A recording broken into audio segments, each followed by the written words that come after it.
Mariners lose 4-1. They fall to 2-4 on the season, and they have lost the first two of the 3-game set against the Detroit Tigers. Go over the scoring plays, even though it's sad. Tigers get 2 in the first. Kerry Carpenter singles to right to score Riley Green, and Colt Keith singles to left to score Kerry Carpenter. 1-0 in the middle of the first. Another run scores in the third. Spencer Torkelson, who's looked great this year. Credit where credit's due. Torkey was considered a bust coming into the year and then some. A lot of talk that he wouldn't even make the roster, but he's been excellent to begin the year. He doubles to right to score Zach McKinstry. 3-0 in the middle of the third. The Mariners finally get a run. Randy Rosarina walks and then scores on a sacrifice fly from Rowdy Tellez. It's 3-1 at the end of 7. But in the top of the 8th, Riley Green homers off Trent Thornton. 4-1, Mariners lose. Simply Seattle provides the very best in Seattle sports gear. Great stuff for the Mariners, the Seahawks, the Kraken, the Supersonics, Huskies. You can find it all at Simply Seattle. And once you find it all, please use code MOLLYWOP15 to save 15% off your order. I say please because I want you to save money, and also it shows you're paying attention. And I'd really appreciate you paying attention to the show and supporting the show. It's very, very much appreciated. MOLLYWHOP15. Link in the description. Copy and paste MollyWop15. Make it real easy for you. Thank you so much, simplyseattle.com. And thank you guys in advance for going there. Positives.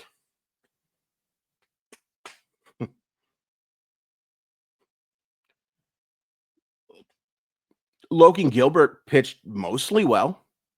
Mostly, especially after the first inning. 10 strikeouts, 22 swings and misses. That's pretty good.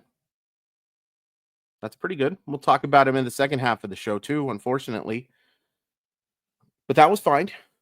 Bullpen, 4 innings of 1-run baseball. That's pretty good. We'll talk about the guy who gave up the run. But 4 innings of 1-run baseball keeps you in the game and then some. Or it would for most teams. Any other positives tonight? Congrats to Jorge Polanco on the new one. He was placed on the maternity list. I always want to call it the maternity list, even though that's not accurate, but it doesn't really matter. Just call it a list. But congrats. Having a good start to the year, and you got a little one coming. That's cool. That's pretty cool. And of positives.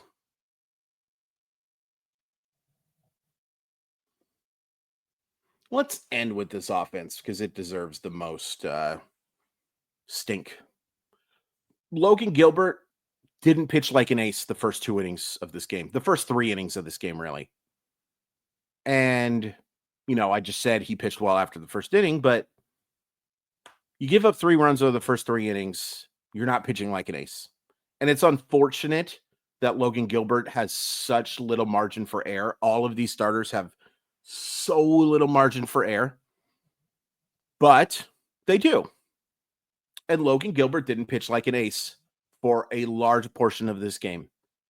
And the Mariners are just not a team that is built to come back. So it sucks that we have to mention Gilbert in the negative section, but it's the reality of the situation. The reality of the situation is if you're the ace of the Seattle Mariners, 5 innings of 3-run baseball, even with all those strikeouts, even with all those swings and misses, even with the settling down that he had, isn't good enough. It's just not good enough. It sucks that it's not good enough, but this is where we are. And you can say, oh, well, Chris, this is where we are on April 1st. This is probably where we're going to be all year.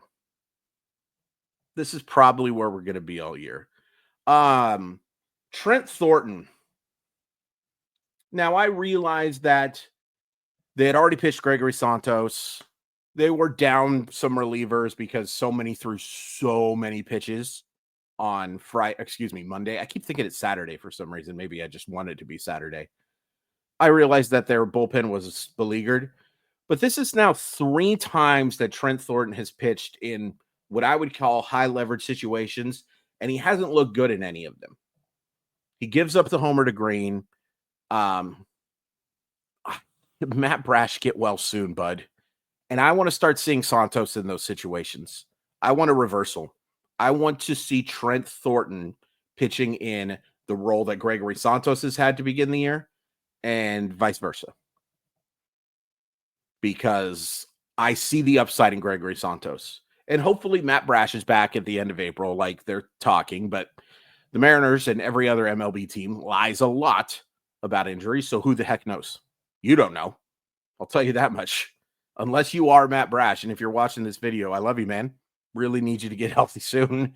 But don't rush it. I want you to have a nice, long, productive career and a nice life, too. So don't go crazy. But I sure hope you're okay soon. What was I talking about?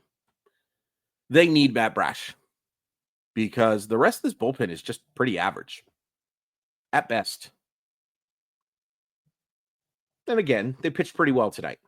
4 innings, 3 strikeouts, just the 1 run. But you're relying on Jonathan Diaz, who, by the way, is up because of the demotion of Emerson Hancock. I think, by the way, just because a lot of people will ask me about it, I think that demotion's more about the fact the Mariners have so many off days that they can go with a 5-man rotation, or excuse me, a 4-man rotation, go without a 5-man rotation is what I was trying to say and failed. I think it's more about that than Hancock. Now, obviously, if Hancock would have pitched well, they don't make this move. But the fact they used Diaz in relief for 1 1/3 innings suggests to me that he isn't starting. Could be just me, but I really doubt and really hope he's not starting. He's not good. He's not a good starting pitcher. Got the job done tonight against a lot of left-handers, but no, I don't see that going very well. I've seen it happen. He's not good enough. He is certainly not as good as Emerson Hancock, as bad as Hancock was yesterday. Anyway, this bullpen needs help. This bullpen needs help, and hopefully Gregory Santos can be the high leverage guy. I was correct. I don't know why I just poo-pooed myself. Matt Brash can come back. Troy Taylor can come back. A chance you see Trevor Gott in this bullpen as well. Still believe in Colin Snyder, even though they're using him in a wacky way to begin the year. All of this just I don't want to talk about how crappy this offense is, but we have to. They got 1 hit, and it was the leadoff batter. And from that point on, there were 27 outs between hits. Now, they reached a couple of times, 4 walks, and they struck out only 7 times, which for them is excellent. But it was a pathetic offensive order. That's a pathetic offensive order. That's fair. It was a pathetic offensive effort from that offensive order. The middle of the lineup was bad. The top of the lineup was bad. Julio got a pitch he should have mollywopped, and he couldn't. Bliss and Mastroboni and Tellez all. And now look, Tellez did drive in the run, and it could have been a single. Zach McKinstry made a pretty good play on it. It's such a bad bottom of the lineup. JP Crawford was bad again. I am really worried about JP Crawford. Really, really nervous. Because even hitting 9th, he's much closer to automatic out than asset.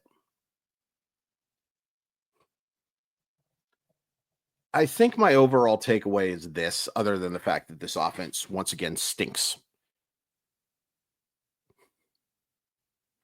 If this keeps up, and I want to emphasize both parts of that sentence. I don't even know if it's a complete sentence, but at both parts of what I just said. I want to emphasize the if, and I want to emphasize this keeps up part too. If this keeps up, the Mariners have to be aggressive as heck improving this roster. They cannot afford another poor start. They just can't. This is not going to be a situation where Houston starts 4-22 or some, and I know that's hyperbolic, but they were really bad to begin the year. There are 2 teams that are just as talented, if not more so, in this division. And Oakland's going to be pesky, even playing in that stupid ballpark, by the way. Oh, that's a pathetic situation. And the Angels are also a baseball team. And I think they're 4-1. Part of that's because they played the White Sox a few times, but still. I, you've got to be aggressive, Jerry and Justin. And John. Because John has to sign off on all of this. You got to be aggressive. This can't keep going. And again, I'm emphasizing the if, and I'm emphasizing the keeps up. Because nothing you've seen over the first 6 games, with respect to Monday. And here's the other thing.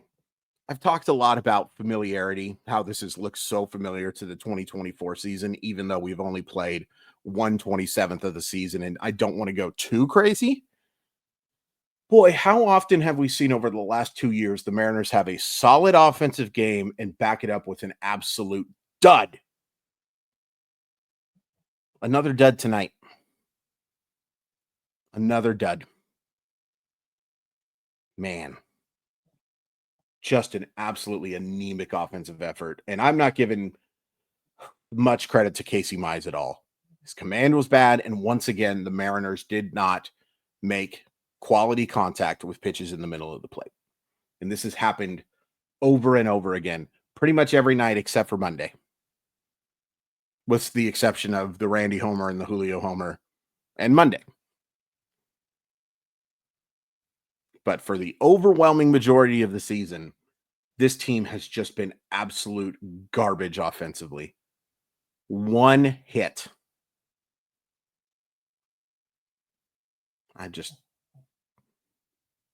went on a podcast today with my buddy Nathan Bishop, and it'll be up tomorrow, I believe, where he asked me point blank, Chris, why would you do a daily YouTube channel? And I jokingly and somewhat seriously suggested it was a really stupid idea.